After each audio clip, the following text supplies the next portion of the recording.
حسبي ربي جل الله ما في قلبي غير الله نور محمد صلى الله لا إله إلا الله. இந்த பாடல் எல்லாம் வல்ல அல்லாவை போற்றும் பாடல். இந்த பாடலில் நூறு முகம்மது என்ற சொல்லாடலை கவனியுங்கள். இதற்காகவே தான் இந்த பாடலை இசைத்தேன். நூறு முகம்மது என்பதற்கு உண்மையிலேயே 100 கௌரவர்கள் என்று பொருள். 100 கௌரவர்கள் என்பவர்கள் தென் கேரளாவின் 100 மலைநாடுகளின் தலைவர்களும் பூசாரிகளுமாக விளங்கிய 5000 ஆண்டுகளுக்கு முந்தைய அரசர்களையே குறிக்கும். மலையரசனான சிவனின் வம்சாவளியான இந்த குறவர்கள் உயர்ந்த கல்வி பெற்ற மகிமை பொருந்திய மக்கள். அதனாலேயே குறவனான சிவனின் பெயராலேயே இவர்களும் குறவர்கள் என்று அழைக்கப்பட்டனர். இந்த ஆதிகால மலையரசர்கள் உயர்ந்த ஞானிகள் என்ற பொருளில் மகாமேதை என்றழைக்கப்பட்டனர். அந்த சொல் மருவியே முகம்மது என்ற சொல் உருவானது. இந்த பாடலில் உள்ள 100 முகம்மது என்ற சொல் 100 கௌரவ மன்னர்களையே குறித்தது. முஸ்லிம்கள் 100 என்ற சொல்லை தற்போது வேறாக புரிந்து கொண்டிருந்தாலும் ஆதிகால அரேபியர்களின் புரிதலின்படியே 100 என்ற சொல் 100 என்ற எண்ணாக அறியப்பட்டிருந்ததை நிரூபிக்க இருக்கிறேன். ஜுடாயிசம், கிறித்துவம், இஸ்லாம் போன்ற அப்ரஹாமிக் மதங்கள் அவ்வமதங்களின் கலைச்சொற்களுக்கு மூடா மொத்தமான பொருளையே அறிந்துள்ளன. அக்கலைச்சொற்களின் வேறுபொருளை அவர்கள் அறிந்தாரில்லை. கலைச்சொற்களின் மோடாமொத்தமான பொருளை மட்டும் புரிந்துள்ளனர் எனும்போது அவர்கள் மிக அடிப்படையான செய்திகளை இழந்திருக்கிறார்கள் என்று பொருள். ஏனென்றால் அவர்களின் மத நம்பிக்கைகள் அவர்களால் புதிதாக உருவாக்கப்பட்டதல்ல. அவை ஆதிகால நம்பிக்கைகளின் நீட்சி. ஆதிகால கலைச்சொற்கள் அந்த நம்பிக்கைகளை செப்பமாக விவரித்திருந்தன. அவர்களின் ஆதி மொழியான தமிழ் காலத்தாலும் சூழலாலும் மருவி இப்போது ஹீப்ரூ என்றோ அராபிக் என்றோ பரிணமித்திருப்பதால் தம் மொழிகளின் கலைச்சொற்களின் உண்மை பொருளையும் அவர்கள் அறிந்தாரில்லை. ஆகையினால் உலகின் தொல் வரலாறு, அரசியல் மற்றும் ஆன்மீக வரலாற்றின் அடிப்படையில் தமிழர்கள் மட்டுமே சொற்களின் உண்மை பொருள் மட்டுமல்ல, அவற்றோடு தொடர்புடைய ஆன்மீகத்தை பற்றிய உண்மைகளையும் கட்டவிழ்க்க முடியும். இப்படியாக 100 என்ற சொல் 100 என்ற எண்ணை குறிப்பதற்கு மாறாக அரேபியர்களாலும் மேற்குலகத்தாலும் ஒளி என்று தவறாக அறியப்பட்டுள்ளது. இதுபோன்று வேறு பல சொற்களும் தவறாக அறியப்பட்டுள்ளன. சலீம் அல்லது சலாம் எனப்படுவது அத்தகைய சொற்களில் ஒன்று. இச்சொல் அமைதி என்று அப்ரஹாமிக் மதங்களால் அறியப்பட்டாலும் இதன் உண்மை பொருள் போர்க்கடவுளாகிய காளி என்பதே. இதையே Jerusalem, the city of war or peace என்ற விழியத்தின் மூலமாக நிறுவியுள்ளேன். இந்த விழியத்தின் மூலமாக 100 என்பதின் உண்மை பொருள் எண் 100 என்பது மட்டுமல்ல, மகாபாரதத்திற்கும் இஸ்லாத்துக்கும் உள்ள தொப்புள் கொடி உறவையும் நாம் நிரூபிக்க இருக்கிறோம். மேற்செல்வதற்கு முன்பாக சிவன் ஒரு இந்து கடவுள் இல்லை என்பதையும் அவர் ஒட்டுமொத்த மனிதகுலத்தின் ஆதி கடவுள் என்பதையும் விளங்கிக் கொள்ளும்படி இஸ்லாமிய சகோதரர்களை வேண்டிக் கொள்கிறேன். இந்து மதம் ஆதிசங்கரனால் 8ஆம் நூற்றாண்டில்தான் தாபிக்கப்பட்டது. அதனால் 7ஆம் நூற்றாண்டிலேயே தாபிக்கப்பட்ட இஸ்லாத்தை விட இந்து மதம் காலத்தால் இளையது. எனவே இஸ்லாத்தை சிறப்பாக புரிந்து கொள்ள இந்த விடயத்தை பாகுபாடற்ற மனநிலையோடு காண வேண்டுகிறேன். இந்த விடயத்தில் இஸ்லாம் மக்களுக்காக நிறைய செய்திகள் உள்ளதால் எந்த தயக்கமும் இல்லாமல் இதை காண வேண்டுகிறேன். தமிழருக்கும் இஸ்லாத்துக்கும் உள்ள வியத்தகு தொடர்பு என்ற 1 மணி நேரம் ஓடக்கூடிய விடயத்திற்கான வசனத்தை 1 வருடத்திற்கு முன்பாக எழுதியிருந்தேன். ஆனால் அதை படமாக்க முடியாமல் ஏதோ ஒன்று என்னை பிணைத்து வைத்திருந்தது. அந்த பிணைக்கான காரணம் இப்போது எனக்கு புரிகிறது. இஸ்லாத்துக்கும் தமிழருக்கான தொடர்பின் தொடக்க புள்ளியே மகாபாரதம்தான். தமிழருக்கும் இஸ்லாத்துக்குமான தொடர்பின் மூலத்தை அறியாமல் இந்த தொடர்பை போதுமான வகையில் விவரிக்க இயலாது. மனித குலத்தின் ஆதி காவியங்களில் மிகவும் உயர்ந்ததாக கருதப்படுவது மகாபாரதம். இன்னொன்று இராமாயணம். மகாபாரதம் நடந்தது 5000 ஆண்டுகளுக்கு முன்பாக. எந்த ஒரு போரிலும் தோற்றவர்கள் அகதிகளாக தமது மண்ணை விட்டு வெளியேறுவது இயல்பு. இங்கே ஆதி தமிழகத்தின் மலைக்குறவர்கள் போரில் தோற்றனர். போரை தொடங்கியவர்கள் குறவர் என்பதாலும் இவர்களே தோற்றவர்கள் என்பதாலும் வெற்றி பெற்றவர்களின் தண்டனைக்கு ஆளாக நேரிடும் என்ற பயத்தினால் அரச குடும்பங்களோடு தொடர்புடைய குறவர் குடும்பங்கள் தமிழகத்தை விட்டு வெளியேறி அரேபியா, எத்தியோப்பியா, ஈஜிப்த் போன்ற இடங்களில் தஞ்சமடைந்தனர். அவர்களே பிற்காலத்தில் முஸ்லிம்களாக பரிணமித்து இஸ்லாம் என்ற மதத்தை ஒழுகினார்கள். இதுதான் மகாபாரதத்திற்கும் இஸ்லாத்துக்கும் உள்ள தொப்புள் கொடி உறவு. நவீன இஸ்லாத்துக்கு முந்தைய அரேபியர்கள் தங்களின் கடவுளாகிய அல்லாவை மெக்காவில் இருந்த மாக்கொரபா என்ற கோயிலில் வழிபட்டனர். 2ஆம் நூற்றாண்டில் வாழ்ந்த தாலமி மெக்காவில் இருந்த கோயிலை மாக்கொரபா என்றே அழைத்தார். அதுவே அந்த கோயிலும் மெக்காவும் இருந்ததற்கான உறுதியான சான்றாக திகழ்கிறது. மா கொரபா என்பது மா கொரவா என்பதன் திரிபு. மா என்றால் உயர்ந்த என்று பொருள். கொரவா என்பது குரவா என்பதன் பேச்சு வழக்குச் சொல். பொதுவான மலைவாசிகளான பறையர்களில் குறவர்கள் படிப்பறிந்தவர்கள், படித்தவர்கள் போதிப்பவர்களாக இருந்ததால் அவர்கள் குறவர் என்று அழைக்கப்பட்டனர். கூறு, குரு, குரு. கூறுவோன், குருவோன், குறவோன், குறவன். கூறு என்றால் போதி என்று பொருள். கூறுவோன் அல்லது குறவன் என்றால் போதிப்பவன் என்று பொருள். மனித குலத்தின் முதல் போதனையாளர்தான் சிவன். அவரே மூலகுரு. வேதங்களை உருவாக்கி அவற்றை சீடர்களுக்கு போதித்தவர் சிவன். 4 வேதங்கள் இருந்தன. உலோகங்களை கனிமங்களிலிருந்து உருக்கி பிரிக்கும் வேதத்தை சொல்வதே சிவன் கண்டறிந்த ருக் வேதம். ஒரு தேசத்தின் மக்களை அரசாளும் நெறிகளை, அதாவது அரசியல் விஞ்ஞானத்தை சொல்வதே சாம வேதம். வகை வகையான கொட்டு வாத்தியங்களை செய்யும் தொழில்நுட்பத்தை விவரிப்பதே அதர்வ வேதம். வேறு பல வகையான விஞ்ஞான தொழில்நுட்பங்களை சொல்வதே யஜுர் வேதம். இயல்பாக சிவனே உலகின் முதல் குருவும் ஆசிரியனும். சிவன் வாழ்ந்தது 20,000 ஆண்டுகளுக்கு முன்பு. அவரே யூதர்கள், கிறித்துவர்கள் மற்றும் இஸ்லாமியர் உட்பட்ட ஒட்டுமொத்த மனித குலத்தின் பொது கடவுள். அவரே குண்டலினி யோகத்தை கண்டறிந்து அதன் மூலம் மனிதன் கடவுளாக முடியும் என்றும் மரணத்தையும் மறுபிறப்பையும் தவிர்க்க முடியும் என்றும் நிறுவியவர். அவரது 3வது கண்ணி அதை குறிக்கும் உருவகம். இவரே யூதர்களின் வேதங்களில் ஈனாக் என்று குறிக்கப்படுகிறார். ஈனாக் கடவுளோடு கைகோர்த்து நடந்தார் என்றும் இறப்பை தவிர்த்து நேராக சொர்க்கம் சேர்ந்தவர் என்றும் குறிக்கப்படுகிறார். ஈனாக்கை பற்றிய 3ஆம் புத்தகத்தில் அவரே மெட்டட்ரான் என்று அழைக்கப்படுகிறார். இந்த சொல் வேதத்திற்குரியவன் என்று பொருள்படும் வேதத்தான் என்ற சொல்லின் மருவிய வடிவம். வேதத்தான், மேதத்தான், மேதட்ரான், மெட்டட்ரான். குறிப்பிடப்பட வேண்டிய செய்தி என்னவென்றால், ஈனாக் பற்றிய முதல் 2 நூல்களும் முறையே எத்தியோப்பியன், ஸ்லாவிக் நூல்களாகும். எனவே சந்தேகத்திற்கிடமில்லாமல் ஈசன் ஒரு கடவுளே. இந்த செய்தி அப்ரஹாமிக் மத மக்களிடம், சிறப்பாக இஸ்லாமிய மக்களின் மனதில் நங்கூரம் போல் ஆழமாக பதிய வேண்டும். ஈசனே காலம் பற்றிய அக உணர்வை மனிதகுலத்திற்கு முதலாக கொண்டு வந்தவர். காலத்தின் அளவைகளாக நாள், மாதம், வருடம் என்பவற்றை வரையறுத்தவர் சிவனே. சூரியனை கொண்டு நாள் வரையறை செய்யப்பட்டது. நிலவை கொண்டு மாதம் வரையறுக்கப்பட்டது.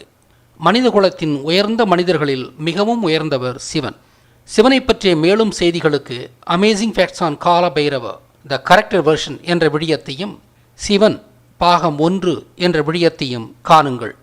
ஆக கடவுளாகிய சிவன் மூல குறவனாக அறியப்படுகையில், இஸ்லாத்துக்கு முந்தைய மெக்காவின் கோயில் குறவனாகிய சிவன் கோயிலே. இயல்பாகவே அது மா கொரவா கோயில் என்று 2000 வருடங்களுக்கு முன்பு அறியப்பட்டது. மா கொரவா, மா கொரவா, மா கொரபா. அந்த கோயில் மா கொரபா என்று அழைக்கப்படுகையில் அந்த மக்கள் தங்களின் கடவுளை எப்படி அழைத்தார்கள்? அது ஈசன் என்று நாம் அறிவோம். ஆனால் அவர்கள் அல்லாஹ் என்று அழைத்தனர். ஆக அது சிவனின் அரேபிய பெயர். இதுவும் ஆதி தமிழ் பெயர் என்பதை உடன் அறிவீர்கள். சிவன் இஸ்லாத்துக்கு முந்தைய அரேபியாவில் லிங்கமாக வழிபடப்பட்டார். எனவே அல்லாஹ் என்ற கடவுளின் பெயர் முகமதுவால் இஸ்லாத்துக்காக உருவாக்கப்பட்ட பெயர் அல்ல. அது இஸ்லாத்துக்கு முந்தைய அரேபியாவில் ஏற்கனவே இருந்த பெயர். அல்லாஹ் என்ற பெயர் எப்படி உருவானது என்பதை சற்று பின் அலசுவோம். பரிதாபம் என்னவென்றால், உலகிற்கு அல்லாஹ் என்ற சொல் எப்படி உருவானது என்றே தெரியவில்லை.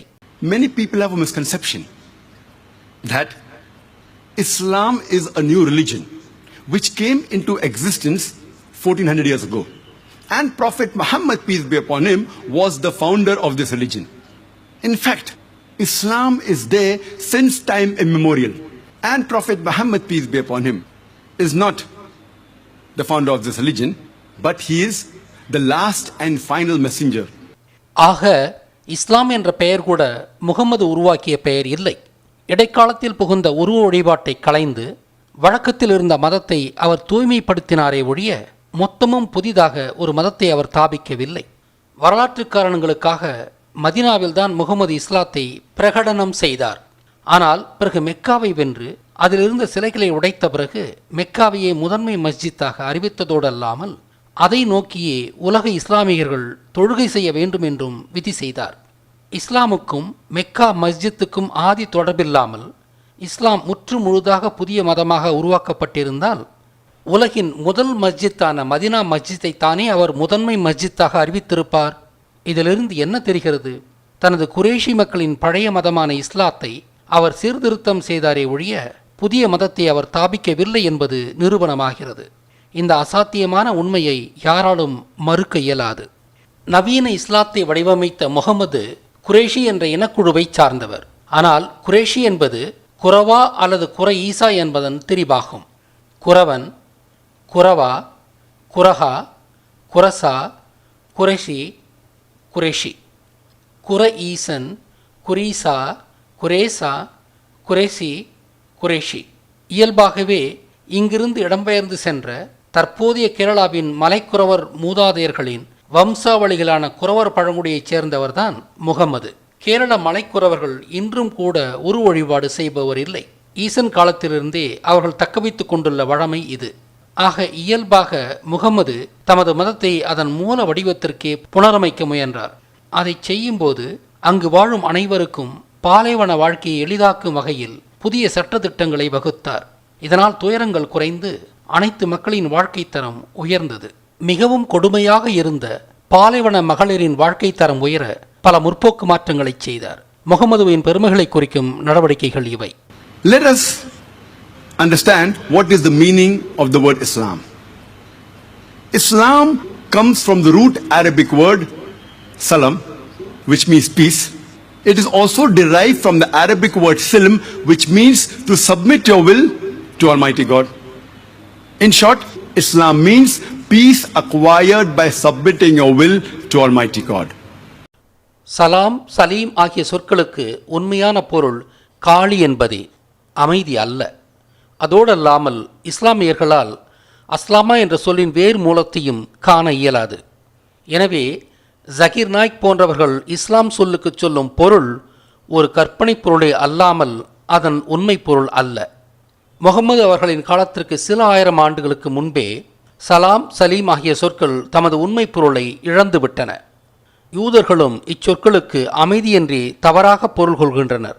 ஜெருசலம் பற்றிய எனது முந்தைய காணொளியை காணுங்கள். ஆக அஸ்லாமா என்ற சொல்லிலிருந்து இஸ்லாம் என்ற சொல் வராது. எனது அடுத்த இஸ்லாம் பற்றிய விடயத்தில் அஸ்லாமா என்ற சொல் உருவான விதத்தையும் அச்சொல்லிலிருந்து முஸ்லிம் என்ற சொல் வருமே ஒழிய இஸ்லாம் என்ற சொல் வராது என்றும் சந்தேகத்திற்கிடமில்லாமல் நிறுவுவேன். எனவே நவீன இஸ்லாத்துக்கு முந்தைய அரேபியாவின் மதம் இஸ்லாம் என்றே அழைக்கப்பட்டது. அதையே முகம்மது சீர்திருத்தி புது வடிவம் கொடுத்து இப்படி புனரமைக்கப்பட்ட மதத்தை அதே பெயராலேயே அழைத்தார். அப்படியென்றால் இஸ்லாம் என்ற சொல்லின் உண்மை பொருள் என்ன? இஸ்லாம் என்ற சொல் உண்மையில் ஈசா பிளஸ் லாமா, ஈசலாமா, இசலாமா, இஸ்லாம் என்றே பரிணமித்தது. லாமா என்பது சித்தரையோ கடவுளையோ குறித்த சொல். தமிழரின் ஆன்மீக வரலாற்றுப்படி ஓக சக்தியால் ஐம்புலன்களையும் அடக்கிய சித்தரை கடவுளாக பரிணமிக்கிறார். இப்படியாகவே ஈசன் உலகின் முதல் கடவுளானார். எனவே இஸ்லாம் என்பது ஈசனாகிய கடவுள் என்றே பொருள்படும். நவீன இஸ்லாத்துக்கு முந்தைய அரேபியாவின் மதமும் இஸ்லாம் என்றே அழைக்கப்பட்டது. அதன் கடவுள் அல்லாஹ். இஸ்லாத்தின் மிக புனிதமான கோயில் மாக்கொரபா. அது அமைந்திருந்த இடம் மெக்கா. உலர்ந்த வெப்பமான நிலையை குறிக்கும் வெக்கை என்ற சொல்லின் மருவிய வடிவமே மெக்கா என்பது. வெப்பமான தட்பவெட்ப சூழல் நிலவுவதாலேயே அவ்விடம் மெக்கா என்று அழைக்கப்பட்டது. வெக்கை, வெக்கா, பெக்கா, மெக்கா. இஸ்லாம், மாக்கொரபா ஆகிய சொற்களிலிருந்து இஸ்லாத்தின் கடவுளான அல்லாஹ் என்பது சிவனின் இன்னும் ஒரு பெயர் என்பது புரியும். இதை நிரூபிப்பது மட்டும் இல்லாமல் அல்லாஹ் என்று சிவனை அழைத்த காரணத்தையும் கண்டறிவோம். அல் என்ற தமிழ் சொல்லிற்கு 5 பொருட்கள் உள்ளன. அவையாவன: 1. இரவு அல்லது இருள். இது அல் என்பதன் மூலப்பொருள். 2. மறைவாய் இருத்தல். இருட்டில் உள்ள பொருள் பார்வையிலிருந்து மறைந்திருப்பதால் இந்த மருவிய பொருள் உருவானது. 3. கண்ணறியாமல் இருத்தல். இருக்கின்றது, ஆனால் கண்ணிற்கு தெரியாது. காற்று கண்ணிற்கு தெரிவதில்லை அல்லவா? அணு உள்ளது, ஆனால் கண் அறிவது இல்லை. இப்பொருளை கொண்டே அணு என்ற தமிழ்ச்சொல் உருவானது. அல் பிளஸ் நூ, அல் நூ, அணு. அணு நுண்ணியதாக இருப்பதால் கண்ணறிவது இல்லை. 4. இல்லை. இருட்டில் தேடப்படும் பொருள் கண்ணில் புலப்படுவதில்லையாதலால் இல்லை என்ற ஒரு மருவிய பொருளும் உருவானது. 5. உருமாறுதல். ஒரு பொருள் ஒரு அடையாளத்திலிருந்து மற்றொரு அடையாளத்திற்கு மாற்றம் அடைவது உருமாறுதல். அலி என்ற சொல் இப்பொருள் கொண்டு உருவானது. அல் பிளஸ் இ அலி. இ என்பது பெண்மைக்கான விகுதி. மாணவன் மாணவி, தலைவன் தலைவி. எனவே அலி என்றால் பெண்ணாக உருமாறியவள் என்று பொருள். மகாபாரதத்திலும் இளவரசர்களான பாண்டவர்கள் தங்களை வேலைக்காரர்களாக உருமாற்றிக்கொண்டு விராட தேசத்தில் ஒரு வருடம் பணிபுரிந்தனர். அதற்கு அஞ்ஞாதவாசம் என்று பொருள். அல் பிளஸ் நாத, அந்நாத, அஞ்ஞாத. நாதன் என்றால் அரசன், அல் என்றால் உருமாறிய என்று பொருள். எனவே அஞ்ஞாதவாசம் என்றால் அரசர்கள் பணியாட்களாக உருமாறி வாழ்ந்த வாழ்க்கை என்று பொருள். இந்த 5 பொருட்களில் கண்ணறியாமல் இருத்தல் என்ற 3வது பொருளிலிருந்து அல்லாஹ் என்ற சொல் தோன்றியிருக்கும். இஸ்லாமும் அல்லாவை உருவமற்ற கடவுளாகவே காண்கிறது. எனவே அல்லாஹ் என்ற சொல்லிற்கான வேரை கண்டுவிட்டோம் என்று கொள்ளலாம். சற்றே பொறுங்கள், அதுவல்ல அல்லாவுக்கான உண்மையான பொருள். இந்த பொருள் அல்லாவின் குணங்களில் ஒன்றையே, அதாவது கண்ணறியாத இறை என்பதையே குறிக்கிறது, அல்லாவின் பெயர் மூலத்தை அல்ல. அல்லாவின் பெயர் அல் என்ற சொல்லின் இரவு என்ற மூலப்பொருளாலேயே உருவானது. எப்படி? எனது முந்தைய விடயங்களில் அப்ரஹாமிக் மதங்களின் அரூப வழிபாட்டு முறை குமரிக்கண்டத்திலிருந்தே கொண்டு செல்லப்பட்ட வழிபாட்டு முறை என்று நிறுவியிருந்தேன். குமரிக்கண்ட மக்கள் உருவ வழிபாடு செய்ததில்லை. வெள்ளத்திலிருந்து தப்பிச் சென்ற நோவா சிவனையும் காளியையும் உருவமற்ற கடவுளாக தம்மோடு எடுத்துச் சென்றார். ஏற்கனவே யூதர்கள் ஜெகோவா என்று அழைக்கும் இறைவன் சிவனே என்று குறிப்பிட்டுள்ளேன். ஆனால் அதை அவர்கள் உணர்ந்தார் இல்லை. கிறித்துவத்தில் ஆண்டவரின் பிள்ளையாக அழைக்கப்படும் ஜீசஸின் ஆண்டவர் ஈசனே. அவரின் பெயராலேயே அவருக்கு ஈசா என்று பெயர் கொடுக்கப்பட்டது. ஈசா, ஏசுவா, ஜேஷுவா, ஜீசஸ். இஸ்லாமும் அப்ரஹாமிக் மதமாக இருக்கையில் அதன் கடவுளும் ஈசனாகிய சிவனே. யூதர்கள் தங்களது கடவுளான ஜெகோவா ஈசன்தான் என்று எப்படி அறியாமல் இருக்கின்றனரோ, அதே போல இஸ்லாமியரின் கடவுளாகிய அல்லாவும் ஈசனே என்பதை அவர்கள் அறியவில்லை. முகமது இஸ்லாத்தை சீர்திருத்தம் செய்த காலம் அவரின் மூதாதையர் தமிழகத்திலிருந்து இடம்பெயர்ந்து சென்று ஏறத்தாழ 3700 ஆண்டுகளுக்கு பிறகே. முகமது ஆதி குரவர் சமூகத்தைச் சேர்ந்தவரே. கேரளக் குரவர்கள் தங்களது மூதாதையரை சிவனின் அம்சமாக அல்த்ரா என்ற மேடையை சிவனாக கொண்டு வழிபடுகின்றனர். துரியோதனன் கோயில் வழிபடு பொருளான அல்தரா சிவலிங்க வடிவில் இருப்பதை பாருங்கள். இது ஒரு அரூப வழிபாடே. அல்தரா வழிபாடு, சிவலிங்க வழிபாடு எல்லாம் அரூப வழிபாடே. எனவே உருவமற்ற அல்லாஹ் என்பது சிவனையே குறிக்கும். அது எப்படி என்பதை இப்போது பார்ப்போம். சிவன் இருமை தத்துவத்தை உலகிற்கு வழங்கியவர். இங்யாங் என்பது இருமையை குறிக்கும் தமிழர் வடிவத்தின் சீன பெயர். இருமையை குறிக்கும் இம்மை மறுமை என்பதன் திரிபாக இங்கு அங்கு என்ற சொல்லே இங்யாங் என்று சீனத்தில் அழைக்கப்படுகிறது. காட்டப்படும் படத்தில் இருமையை வெளிப்படுத்தும் திணைகள் பட்டியலிடப்பட்டுள்ளன. இரவு பகல் என்பது இருமையின் ஒரு கூறு. சூரியன் பகலையும் நிலவு இரவையும் குறிக்கின்றன. சிவனை குறிக்கும் கேரள குரவர்களின் கொடியிலிருந்து சிவன் சூரியன் சந்திரன் ஆகிய இரண்டையும் குறித்து நிற்கிறார் என்பது விளங்கும். நாள் என்ற கால அளவையை சூரியனை கொண்டு வரையறுத்ததாலும் மாதம் என்ற கால அளவையை நிலவை கொண்டு வரையறுத்ததாலும் சிவன் இந்த இரண்டையும் குறித்து நிற்கிறார். எல் என்ற ஒளியை சூரியன் குறித்து நிற்கிறது. அல் என்ற இரவை நிலவு குறித்து நிற்கிறது. அதனால் இவ்விரண்டையும் குறித்து நிற்கும் எல் பிளஸ் அல், எல்லல், எல்லால், எள்ளாளன் என்பது சிவனின் இன்னும் ஒரு பெயர். ஆனால் சூரியன் பாலைவன வாழ்க்கையை கொடுமையானதாக ஆக்குவதாலும் அரேபியாவில் விவசாயம் இல்லாததாலும் அரேபியர்கள் சூரியனை வெறுக்கின்றனர். ஒட்டுமொத்த அரேபியாவிலும் ஒரு ஆறோ குளமோ ஏரியோ இல்லை என்பதை அறிக. அவர்கள் சூரியனை வெறுக்கின்றனர் என்பதை அவர்களின் 5 வேளை வழிபாட்டின் மூலமாக அறியலாம். தமிழர்கள் தங்களது கடவுளை ஒரு நாளில் 6 முறை வழிபடுகின்றனர். இதற்கு 6 கால பூசை என்று பெயர். ஒரு நாள் என்பது ஒவ்வொன்றுக்கும் 4 மணிகளை கொண்ட 6 பகுதிகளாக பிரிக்கப்பட்டிருப்பது திரையில் காட்டப்படுகிறது. இந்த 6 வேளைகளிலும் ஒவ்வொன்றிலும் வசதியான ஒரு காலத்தில் தமிழர் வழிபாடு அமைகிறது. காலை 6 மணியிலிருந்து 10 மணி வரையுள்ள காலை வேளை சூரிய வழிபாட்டுக்கான காலமாக அறியப்படுகிறது. தமிழரின் 6 கால வழிபாட்டு முறையை பின்பற்றும் அரேபியர்கள் சூரிய வழிபாடாக கருதப்படும் காலை வழிபாட்டை தவிர்த்தனர். வைகறை பொழுதிலிருந்து நடுநிசி வரையுள்ள நேரத்தில் வழிபடுவது சூரிய வழிபாட்டை குறிக்குமாதலால் அந்நேரத்தில் அவர்கள் தங்களது கடவுளை வழிபடுவதில்லை. இப்படியாகத்தான் இஸ்லாமியர்களின் 5 வேளை வழிபாடு உருவானது. நவீன இஸ்லாத்துக்கு முந்தைய அரேபியர்களின் கடவுள் ஈசனே. அவர் இருமை தத்துவத்தின் மூல நாயகனாக சூரியனையும் சந்திரனையும் பகலும் இரவுமாக ஒரு சேர குறித்து நிற்கிறார். அரேபியர்கள் சூரியனை வெறுப்பதால் இரவையும் நிலவையும் குறிக்கும் அல் என்ற சிவனின் பெயரை கொண்டு அல்லாஹ் என்று அழைக்கின்றனர். இப்போது இஸ்லாமியருக்கும் நிலவுக்கும் உள்ள நெருங்கிய தொடர்பை புரிந்து கொண்டிருப்பீர்கள். ரசனையூட்டும் ஒரு செய்தி என்னவென்றால், யூதர்கள் அவர்களது கடவுளை எல், எல்லோவா, எல்லோஹிம், எல் சடை, ஜஹோவா என்ற பெயர்களால் அழைக்கின்றனர். இவை எல்லாமே சிவனை குறித்த பெயர்களே. உண்மையில் யூதர்கள் சிவனை பகல் திணையாக எல் என்று சூரியனின் பெயரால் வழிபடுகின்றனர். அதற்கான காரணம் மிக எளிமையாக புரிந்து கொள்ளக்கூடியது. யூதர்கள் ஆதியில் கசார் பகுதியைச் சேர்ந்தவர்கள். அது மிகவும் குளிரான பகுதியாக இருந்ததால் அவர்கள் சூரிய ஒளியை ஆராதித்தனர். அதனால் தங்களது கடவுளான சிவனை சூரியனின் அம்சமாக எல் என்றே அழைத்தனர். குமரிக்கண்ட நீரூழியிலிருந்து தப்பிய யூதர்களின் மூலத்தந்தையான நோவாவின் கப்பல் கசார் பகுதியில் உள்ள அராரட் மலையில் தரை தட்டியது என்பதை இங்கு சேர்த்து எண்ணுங்கள். எனவே குளிர் நிலத்தில் வாழ்ந்த யூதர்கள் தங்களது கடவுளான சிவனை பகலை குறிக்கும் சூரியனின் அம்சமாக எல் என்று அழைத்தனர்.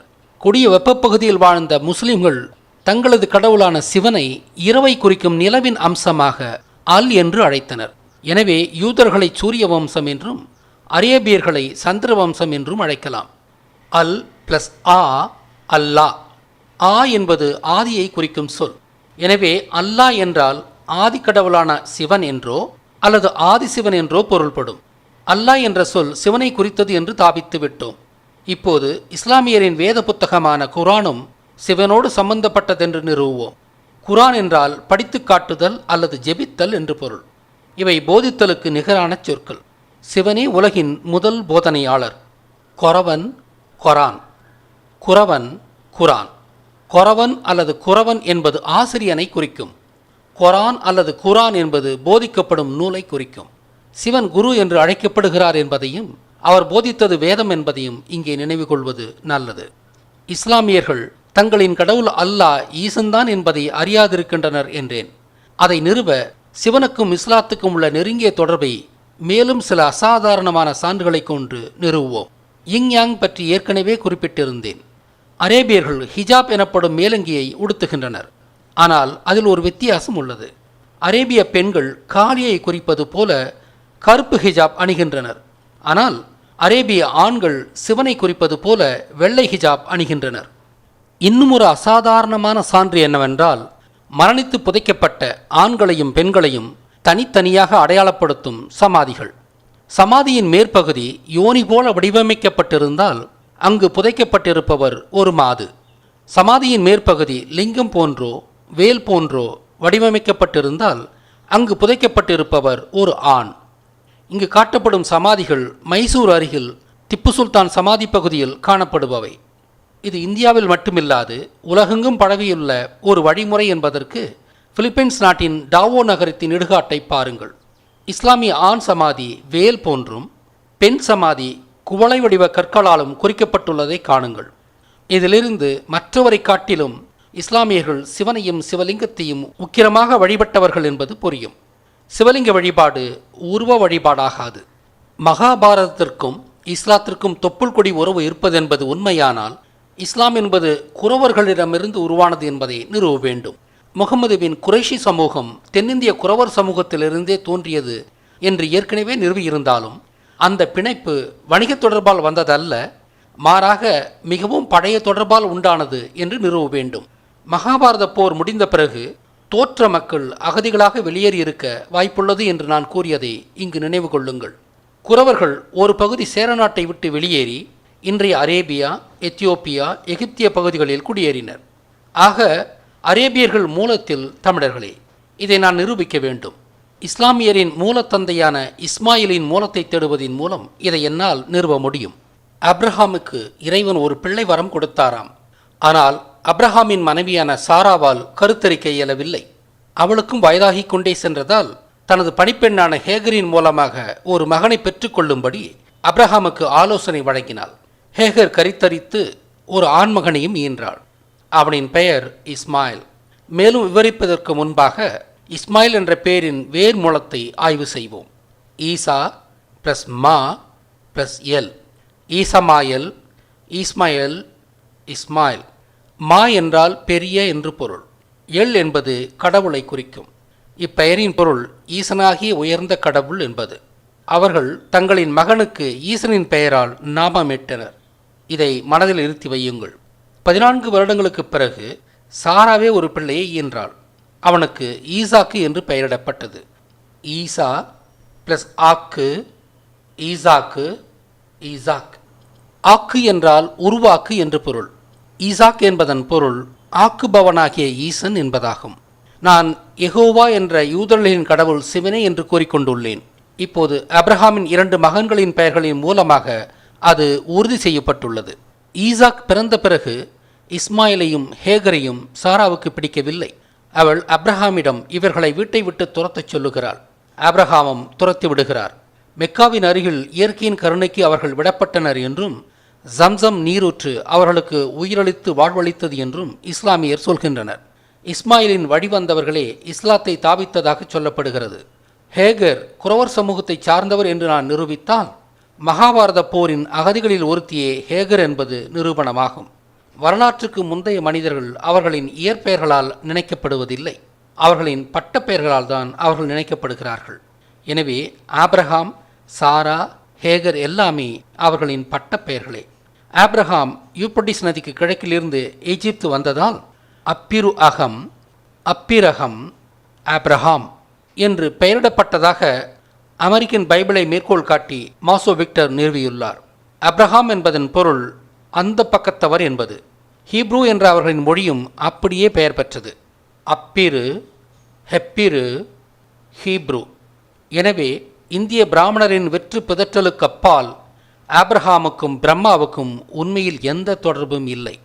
சார் என்றால் சார்ந்திருத்தல், சாரா என்றால் சாராதிருத்தல். அதாவது சாரா தனது கணவனான ஆபிரகாமை சார்ந்து வாழவில்லை. பெண்கள் தாங்கள் மணந்த கணவரையே தங்களின் பாதுகாப்புக்கும் சுகத்திற்கும் சார்ந்திருப்பது பன்னெடுங்கால வழமை. சாராவை பொறுத்த மட்டில் இது அப்படியே தலைகீழ். உண்மையில் ஆபிரகாம் தான் சாராவை சார்ந்து வாழ்ந்தான். அவன் சென்றவிடமெல்லாம் சாராவை பாலியல் அடிமையாக விற்று சுகமாக வாழ்ந்தான். சார் பிளஸ் அல், சாரால், சாரா. சார் என்றால் சார்ந்திரு, அல் என்றால் இல்லை. எனவே சாரால் என்றால் சாராதவள் என்று பொருள். ஜெனிசிஸ் அத்தியாயம் 12 வசனங்கள் 11-13 வரை படிக்கிறேன், கேளுங்கள். அவன் எகிப்தில் நுழையும் போது தனது மனைவி சாராவிடம் இப்படி சொன்னான்: நீ மிகவும் அழகான பெண். எகிப்தியர்கள் உன்னை பார்த்தவுடன் உன்னை அவர்களின் மனைவி என்பார்கள். பிறகு என்னை கொன்றுவிட்டு உன்னோடு வாழ்வார்கள். எனவே நீ எனது சகோதரி என்று சொன்னால் உனக்காக என்னை நன்றாக நடத்துவார்கள். எனது உயிரும் உன்னால் தப்பும். இப்படியாக தனது உயிரை காக்கும்படி சாராவிடம் வேண்டினான் ஆபிரகாம். இந்த வரலாற்று உண்மையை சாரா என்ற பெயர் தக்க வைத்துள்ளது. தனது கணவனை சார்ந்து வாழாதவள் என்பதாலேயே அவளுக்கு இந்த பட்டப்பெயர் வந்தது. ஆக சாராவுக்கும் சரஸ்வதிக்கும் எந்த தொடர்பும் இல்லை. சரஸ்வதியின் நாமத்தால் சாரா பெயரிடப்பட்டாள் என்று இந்திய பிராமணர்கள் சொல்வது வெற்று பிதற்றல். சாரா குளிர்ந்த கசார் பகுதியிலிருந்து வந்ததால் வெள்ளையாக இருந்தாள். இதைத்தான் அவள் அழகாக இருந்தாள் என்று பதியப்பட்டுள்ளது. அக்கால எகிப்தியர்கள் கருப்பாகவும் மாநிறமாகவும் இருந்ததால் அவர்கள் வெள்ளையாய் இருந்த சாராவின் மீது காதல் கொள்வார்கள் என்று ஆபிரகாம் அறிந்திருந்தான். இப்போது ஹேகர் எப்படி பெயரிடப்பட்டாள் என்று பார்ப்போம். ஹேகர் தனது குலப்பெயராலேயே அழைக்கப்பட்டாள். குலப்பெயரால் அழைப்பது யாண்டும் இருந்து வரும் வழமை. ஆபிரகாமும் சாராவும் ஹேகரை அவளது குலப்பெயராலேயே அழைத்தனர். எகிப்தில் ஹேகர் ஒரு வந்தேரி சமூகம். மகாபாரத போரின் அகதிகளே அந்த வந்தேரி சமூகம். குரவர் என்பது மலை மக்களில் படித்தவர்கள். ஆனால் மலை மக்களின் ஆதி குலப்பெயர் எக்கர் என்பது. ஏறியவர்கள் என்ற பொருளில் எக்கர் என்ற பெயர் அவர்களுக்கு ஆதியில் உருவானது. மனிதனின் வியக்க வைக்கும் தொல் வரலாறு என்ற விடயத்தை காணுங்கள். ஹேகர் எக்கர் குலத்தைச் சேர்ந்தவள். எக்கர், ஹெக்கர், ஹெக்கர், ஹேகர். இயல்பாகவே இஸ்மாயிலின் தாய் ஒரு எக்கர். இன்றைய கேரளத்தின் ஆதிகால மலைக்குளத்தைச் சேர்ந்தவள். மகாபாரத போர் நடந்தது 5000 ஆண்டுகளுக்கு முன்பு. ஆபிரகாமின் காலம் 4000 ஆண்டுகளுக்கு முன்பு. ஹேகரும் ஒரு பெண் என்பதால் அவள் மகாபாரத போரின் அகதிகளாக எகிப்து சென்றவர்களின் வம்சாவளியாகவே இருக்க வேண்டும். மகாபாரதத்தோடு பின்னி பிணைந்துள்ள 100 என்ற சொல்லின் மூலமாக இதை நாம் இன்னும் வலுவாக நிறுவுவோம். இந்த விடயத்தின் தொடக்கத்தில் இசைத்த அதே பாடலை மீண்டும் இசைக்கிறேன். இந்த பாடல் ஒரு ஆதிகால பாடலாகவே இருக்க வேண்டும். அதனால் இப்போது முஸ்லிம்கள் இதன் பொருளை புரிந்து கொள்ளும் விதம் இதன் ஆதி புரிதலை விட வித்தியாசமாக இருக்க வேண்டும்.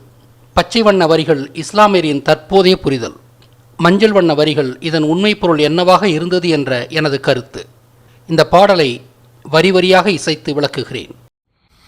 ஹஸ்பி ரப்பி ஜல்லல்லாஹ். சடுதியில் குறை தீர்க்கும் ஆசானே அல்லாஹ், எனது எஜமான் எனக்கு போதும், அல்லாவுக்கு புகழ் உண்டாகட்டும். இங்கே ஹஸ்பி என்பது ஸ்பான்டேனியஸ் என்று ஆங்கிலத்தில் பொருள்படுவது இங்கு காட்டப்படும் பக்கத்தின் வாயிலாக உணரலாம். ஆனால் ஹஸ்பி என்ற சொல் ஆசிவி என்ற தமிழ்ச் சொல்லின் மருவிய வடிவம். ஆசு ப்ளஸ் இ, ஆசுவி, ஆசுவி, ஹாசுவி, ஹாசுபி, ஹஸ்பி. ஆசு என்றால் உடனடியாக, சடுதியாக என்றெல்லாம் பொருள். ஈ என்றால் கொடு அல்லது தீர்வு கொடு என்று பொருள். இப்படித்தான் ஆசிவகம் என்ற சொல் உருவானது என்பதை கருத்தில் கொள்க. ஆசிரியர் என்று பொருள்படும் ரப்பி என்ற சொல் நோவாவின் 16 பேரப்பிள்ளைகளில் ஒருவனான அரம் என்பவனால் உருவான பெயர். சல்லல்லா ஜல்லல்லா இரண்டும் உயர்ந்த என்ற பொருள் கொண்ட சால் என்ற சொல்லிலிருந்தும் அல்லாஹ் என்ற சொல்லிலிருந்தும் உருவான ஒரே பொருள் கொண்ட சொற்கள். இவற்றின் அடிப்படையில் எனது பொழிப்புரிய சரியானது என்றும் இஸ்லாமியரின் தற்போதைய புரிதல் பாடலை சரியாக புரிந்து கொள்ளாமல் உரை சொல்லப்பட்டது என்பதும் புரியும். பாவிகளின் மனதில்தான் பொய் அல்லாஹ் இருப்பார். அல்லாவை தவிர எனது மனதில் வேறொருவரும் இல்லை. வெவ்வேறு வார்த்தைகளால் சொன்னாலும் இரண்டு உரைகளுமே ஒரே பொருள் கொண்டுள்ளன. இந்த வரிக்கு வேர்ச்சொல்லாய்வு மிக நீண்டதாக அமையும் என்பதால் தவிர்க்கப்படுகிறது. 100 முகம்மதுக்களின் மாட்சிமை பொருந்திய அல்லாவே, முகம்மதுவின் பேரொளியே, பீஸ் பி அப்பான் ஹிம். சல்லல்லா என்றால் மாட்சிமை பொருந்திய அல்லாஹ் என்று பொருள். இஸ்லாமியர் இதற்கு அல்லாஹ் அமைதி கொள்ளட்டும் என்று பொருள் கொள்வது தவறானது. இப்போது இந்த விடயத்தின் முக்கிய சொல்லுக்கு வருவோம். 100 என்ற சொல்லுக்கு இஸ்லாமியர் ஒளி என்று பொருள் கொள்கின்றனர். அது மொத்தமும் தவறு. இந்த முக்கியமான சொல்லை இன்னும் சற்று நேரத்தில் அலசுவோம். அல்லாவை தவிர வேறு கடவுள் இல்லை. இந்த இரண்டு உரைகளிலும் இந்த வரிக்கு ஒரே பொருளே. இலாஹா என்பது இல்லா காட்டி என்பதன் சுருக்கம், இல் என்பது இல்லை என்பதன் சுருக்கம். இந்த பாடலின் 3ஆம் வரி இந்த விடயத்தின் முக்கியமான வரி. 100 முகம்மது என்றால் என்ன? இந்த பாடலுக்கும் அப்பால் 100 முகம்மது என்பது அரேபியர்களில் ஆண்களுக்கான பெயர். அரேபியர்கள் 100 என்றால் ஒளி என்று பொருள் கொள்கின்றனர். விக்கி பக்கத்தில் 100 என்றால் ஒளி என்றே பொருள் சொல்லப்பட்டுள்ளது. ஆனால் அதில் வேறு சொல் மூலம் கொடுக்கப்படவில்லை. ஆனால் இவர்கள் 100 என்பதற்கு ஒளி என்று எப்படி தவறாக பொருள் கொண்டனர் என்பதற்கான தடயம் அதே விக்கி பக்கத்திலேயே கிடைத்தது. இளையனூர் என்ற சொல்லுக்கும் 100 என்றே அது பொருள் சொன்னது. இளையனூரில் உள்ள எல் என்ற சொல்லுக்கு ஒளி என்ற பொருள் உள்ளதால் அந்த மொத்த சொல்லுக்குமே ஒளி என்று பொருள் கொண்டதோடு அல்லாமல் 100 என்றாலும் ஒளி என்றே பொருளை நீட்டிக்கொண்டனர். அவர்கள் புரியாமையால் செய்த பிழை. எல், நூர், இளையனூர் என்று எல்லாவற்றுக்கும் ஒரே பொருளை ஏற்றிச் சொல்கின்றனர். இந்த பிழையை இஸ்லாமியர் புரிந்து கொள்ளும்படி சொல்ல வேண்டுமானால் இளையனூர் என்ற பெயர் பற்றிய ஆய்வை மேற்கொள்ள வேண்டும். இளையனூர் என்பது ஈரோப்பிய நாடுகளில் புழங்கும் பெண்களுக்கான இயற்பெயர். இது பெண்ணின் பெயர் மட்டுமல்ல, அரச குடும்பத்தினரிடும் பெயர். அதாவது இளவரசிகளுக்கோ அல்லது அத்தகைய பாரம்பரியம் உள்ளவர்களுக்கோ இடப்படும் பெயர். ஆம், இப்போது புரிந்துவிட்டது. இளையனூர் என்பது 100வரில் இளையவர் என்று பொருள். மகாபாரத காவியத்தில் 100 கௌரவர்களுக்கு ஒரே ஒரு இளைய தங்கை இருந்தாள். அவளுக்கு துச்சலை என்று பெயர். உண்மை வரலாற்றுப்படி மகாபாரத காலத்தில் அவள் ஒரு மலைநாட்டின் அரசி. மற்ற 100 மலைநாட்டு அரசர்களில் இளையவள். மகாபாரத போரை அன்றே அறிந்திருந்த யூரோப்பியர்களுக்கு அவள் இளையனூர் என்ற பட்டப்பெயரால் அறியப்பட்டிருந்தாள். ஸ்லாவிக் நாட்டு மக்கள் பல பல குழுக்களாக வெவ்வேறு காலங்களில் தமிழகத்திலிருந்து சென்று அங்கே குடியேறினர். இதற்கு சான்றாக மாரக் ஜலம் என்ற எனது ஸ்லோவேக்கிய நண்பர் சேரமான் என்ற பெயரிலிருந்தே ஜெர்மனி என்ற பெயர் வந்தது என்கிறார். ஸ்லாவிக் மலைமக்கள்தான் ஆதியில் ஜெர்மனியில் குடியேறியதாக சொல்லுகிறார். சேரமான், ஜேரமான், ஜெர்மான், ஜெர்மன். மாரக் ஜலம் தாங்கள் தமிழர்களோடு, குறிப்பாக சேரநாட்டு மலைக்குறவர்களோடு தொடர்பு கொண்டிருந்ததாகவே சொல்லுகிறார். ஒரு சான்றாக திரினவாயா என்ற கேரள நகரத்தின் பெயராலேயே திரணவா என்ற நகரம் ஸ்லோவேக்கியாவில் உள்ளது என்கிறார். இந்த 2 நகரங்களுமே ஆற்றங்கரையிலேயே அமைந்துள்ளன. இன்னும் பல சான்றுகள் உள்ளதாம். ஏற்கனவே மகாபாரதத்தின் காந்தாரி பாத்திரம் மூலம் ஸ்லாவிக் பகுதிகளுக்கும் தமிழருக்கும் உள்ள தொடர்பை நிறுவியுள்ளேன். எனவே மகாபாரதத்தில் 100 கௌரவர்களின் தங்கையாக அறியப்பட்ட துச்சலை பாத்திரத்தின் வரலாற்று பட்டப்பெயர் இளையனூர் என்பது. எனவே 100 என்பது தவறான அனுமானத்தால் ஒளி என்று புரிந்து கொள்ளப்பட்டிருந்தது என்பதும், இளையனூர் என்ற பெயர் மகாபாரத துச்சலையை குறித்தது என்பதும் இப்போது நாம் நிறுவும் உண்மைகள். ஸ்லாவிக் தேசங்களில் துச்சலை பாத்திரம் இளையனூர் என்று அறியப்பட்டிருக்கும் போது அரேபிய பகுதிகளில் துச்சலையை குறித்த பெயர் உண்டா? ஆம், நிச்சயமாக. அந்த பெயர் நூர்ஜஹான். இஸ்லாமியர்களில் பெண்களுக்கு இடப்படும் இயற்பெயர் இது. நூரின் பொருள் தெரியும் நமக்கு. ஜஹன் என்பதன் பொருளை அறிய வேண்டும்.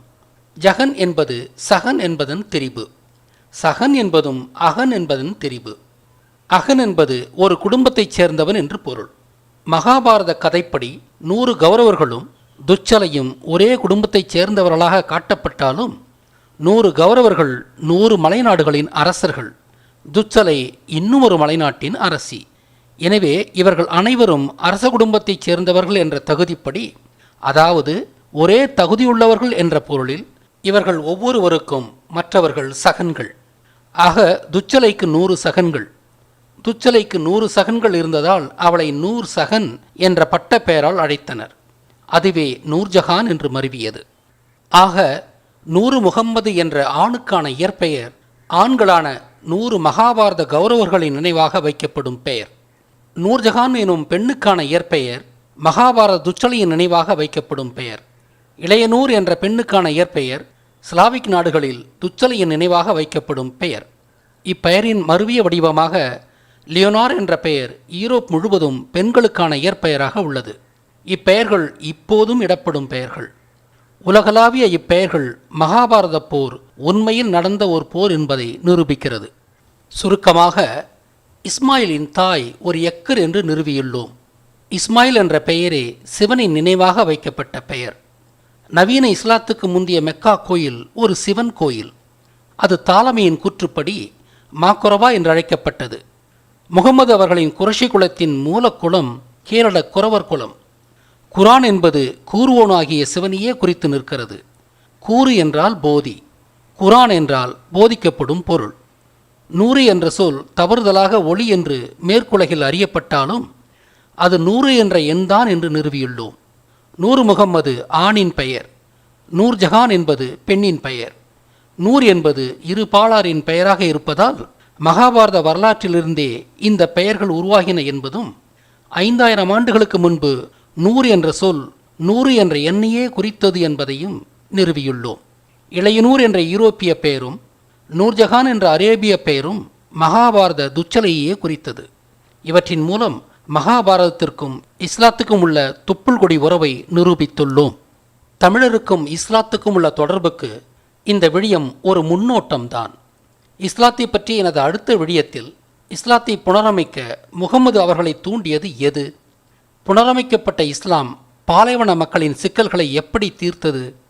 இஸ்லாமிய புனரமைப்பில் கேப்ரியலின் பங்கு என்ன? இஸ்லாத்தின் சர்ச்சைக்குரிய அம்சங்களின் மூலம் என்ன? போன்ற பல கேள்விகளுக்கு விடையளிப்பேன். முகம்மது, இஸ்லாம், அல்லாஹ், குரான் ஆகிய இஸ்லாமின் கலைச்சொற்களின் பொருளை விளக்கிவிட்டேன். இஸ்லாமியர்களுக்கு அம்மத கலைச்சொற்களின் மோடாமொத்தமான பொருள்தான் தெரியும். அவற்றின் உண்மை பொருளை அவர்கள் அறியவில்லை. எனவே அடுத்த இஸ்லாம் பற்றிய எனது படைப்பில் முஸ்லிம், மஸ்ஜித், ரம்ஜான், ஆதான் அல்லது ஆசான், சாலாத், நிக்கா, ஹிஜாப், ஷரியா, மினாரெட், ஹலால் போன்ற சொற்களின் உண்மை பொருளை விவரிப்பேன். பல இஸ்லாமிய பழக்க வழக்கங்களின் மூலத்தையும் விவரிப்பேன். இந்த சொற்களும் வழக்கங்களும் அவற்றின் உண்மை பொருள் மூலமாக இஸ்லாத்தின் வரலாற்றையும் ஆன்மீகத்தையும் வெளிப்படுத்தும். அவை மிகவும் ரசனையுள்ள செய்திகளாக இருக்கும். இஸ்லாமிய அன்பர்களில் 100 என்பது ஒளிதான் என்று சாதிப்பவர்கள் நான் கேட்கும் கேள்விகளுக்கு பதிலளியுங்கள். 100 முகமது என்றால் முகம்மதுவின் ஒளி என்று பொருள். அப்படியென்றால் ஆண் பெண் என்ற இருபாலாருக்கும் இப்பெயர் சூட்டலாம் அல்லவா? பிறகு ஏன் ஆண்களுக்கு மட்டுமான பெயராக இது இருக்கிறது? அதே போல நூர்ஜஹான் என்றால் உலகின் ஒளி என்று பொருள் கொள்கிறார்கள். அப்படியென்றால் இப்பெயரையும் ஆண் பெண் என்ற இருபாலாருக்கும் சூட்டலாம் அல்லவா? பிறகு ஏன் பெண்களுக்கு மட்டும் இதை சூட்டுகின்றனர்? ஆனால் மகாபாரதப்படி இவற்றுக்கு பொருள் கொண்டால் நூறு முகம்மது ஆண்பால் பெயராக மட்டும்தான் இருக்கும், நூர்ஜஹான் பெண்பால் பெயராக மட்டும்தான் இருக்கும். இறுதிச் சொற்களாக இஸ்லாம் பாலைவன மக்களின் வாழ்க்கையை பற்றியதாதலால் இதில் சர்ச்சைக்குரிய சில அம்சங்களும் உண்டு. ஆனால் உலக மதங்களில் இஸ்லாம் உண்மையான நேர்மையான மிகச்சில மதங்களில் ஒன்று. இஸ்லாம் பாலைவனத்திற்காக கணக்கச்சிதமாக செய்யப்பட்ட ஒரு மதம். அடுத்த இஸ்லாம் பற்றிய எனது விழியத்தில் எனது ஆய்வை தொடர்வேன். இச்சன்னலுக்கு புதிதானவர்கள் இஸ்லாத்தை உண்மையாக புரிந்து கொள்ள என்ற பிளேலிஸ்டை இந்த சேனலின் ஹோம் பேஜுக்கு சென்று சொடுக்கி பார்க்கவும்.